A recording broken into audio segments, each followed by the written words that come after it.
सूरतें बनाई और सूरतें भी अच्छी बनाई और तुम्हें पाकीज़ा चीजें खाने को दी। यही अल्लाह तुम्हारा परवरदिगार है। सो अल्लाह रब्बुल आलमीन बहुत ही बाबरकत है। वही जिंदे जावेद है, उसके सिवा कोई इबादत के लायक नहीं, तो उसकी इबादत को खालिस करके उसी को पुकारो। हर तरह की तारीफ अल्लाह ही के लिए है जो तमाम जहानों का परवरदिगार है। ए नबी, कह दो कि मुझे इस बात की मुमानियत की गई है कि जिनको तुम अल्लाह के सिवा पुकारते हो उनकी परस्तिश करो।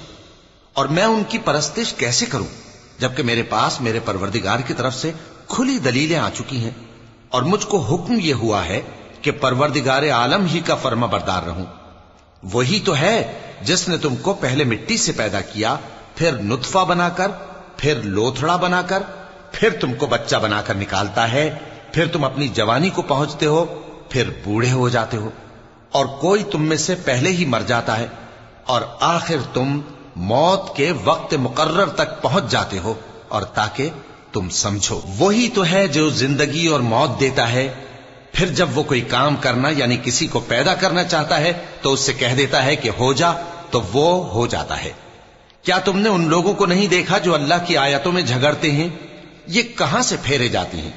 जिन लोगों ने हमारी किताब को और जो कुछ हमने पैगंबरों को देकर भेजा उसको झुटलाया, वो अनकरीब मालूम कर लेंगे जबकि उनकी गर्दनों में तौक और जंजीरें होंगी। वो घसीटे जाएंगे यानी खौलते हुए पानी में, फिर आग में झोंक दिए जाएंगे। फिर उनसे कहा जाएगा कि वो कहां हैं जिनको तुम अल्लाह के शरीक बनाते थे यानी गैरुल्लाह। कहेंगे वो तो हमसे जाते रहे, बल्कि हम तो पहले किसी चीज को पुकारते ही नहीं थे। इसी तरह अल्लाह काफिरों को गुमराह रहने देता है। ये उसका बदला है कि तुम जमीन में नाहक खुश हुआ करते थे और इस वजह से कि इतराया करते थे। अब जहन्नम के दरवाजे